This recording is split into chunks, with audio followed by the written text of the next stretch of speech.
Dari beberapa pengalaman, Ibu Sri Mismiati pernah suatu saat pelanggan pesan baju batik, akan tetapi setelah pesanan sudah jadi, pelanggan tadi pergi dan baju pesanannya tidak terbayar. Belajar dari pengalaman itulah beliau sangat hati-hati dalam memilih orderan yang masuk. Kalau pemesanan itu biasanya kain, kebanyakan kain dari yang pesan. Itu sudah datang kain, kita ngukur dari orang itu, kadang dikasih ukuran dari sana. Kita buat pola, potong. Kalau potongannya banyak itu saya pakai mesin potong. Itu dari motong saya yang ngerjakan, terus dijahit sampai packing.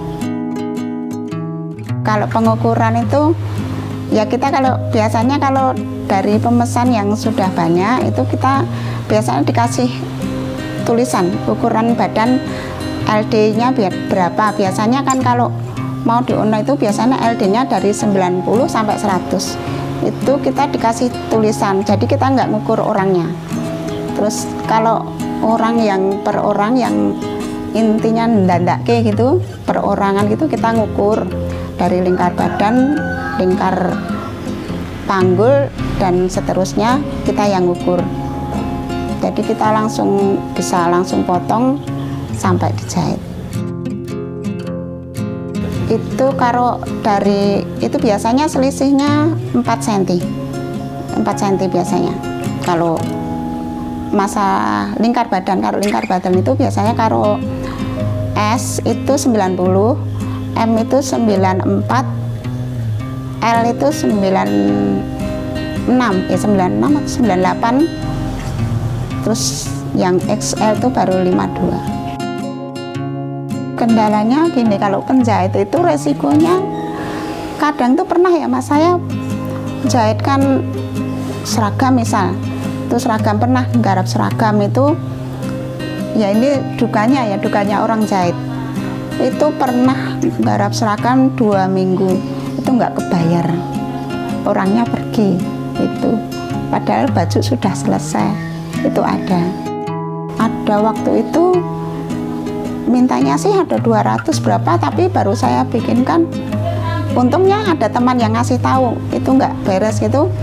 Itu baru 42 pieces sudah jadi dan nggak kebayar karena yang teman saya itu udah pergi. Harapannya sendiri, Ibu Sri Mismiati berharap untuk membeli mesin krill sendiri yang saat ini dalam mengkril baju gamis beliau mengerjakannya di tempat orang lain. Selain itu, Ibu Sri Mismiati berharap usahanya semakin maju dan banyak orderan. Kalau sukanya itu ya kalau kita dapat pesanan banyak, alhamdulillah tepat waktu dan bisa kirim itu rasanya puas ya. Waktu itu ada juga pesanan hem dari Timur Leste. Dan itu kita lembur sampai, kalau karyawan itu sampai jam 10 malam. Sampai jam 10 malam. Lah saya sendiri yang packing karena sudah kecapean dari pagi kan kasihan. Saya packing sampai jam 12 malam. Karena besok jam 2 pagi itu pesawat harus sampai di sana. Kalau omset kita biasanya standar Mas, karena kita kerjasama udah lama dan yang dikerjakan itu juga.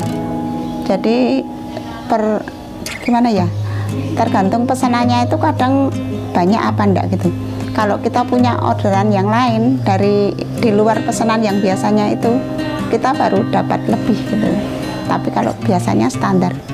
Mana ya, saya tuh nggak tinggi-tinggi ya, penting kita bisa saya dapat, karyawan dapat gitu. Karena saya di sini tujuannya itu untuk membuka lapangan kerja untuk teman-teman yang di rumah, yang biasanya ibu-ibu di rumah nggak punya kerjaan gitu. Jadi kita nggak tinggi-tinggi lah, kita cukup bisa untuk ibu-ibu itu yang kerja itu dapat bayaran yang gimana ya, standar, kita juga dapat gitu. Harapan saya ya ingin bertambah maju lagi. Itu kan saya belum punya mesin krill. Untuk ngekril gamis itu biasanya masih di luar rumah, itu ngekril, tempat krill itu ada. Nah itu kalau ingin punya krill. selama kita berusaha, pasti akan ada jalan. Sampai jumpa di program Pakar selanjutnya, hanya di Solo TV, asli TV Solo. See you. Ya, kalau saya sih, karena saya dari difabel ya, biar saya menjadi penyemangat teman-teman yang lain. Teman-teman itu ada juga yang penjahit saya seperti saya, tapi kadang mereka itu minder karena mereka itu difabel. Saya sudah bilang, jangan minder, kalau kita bisa kenapa enggak, saya bilang gitu.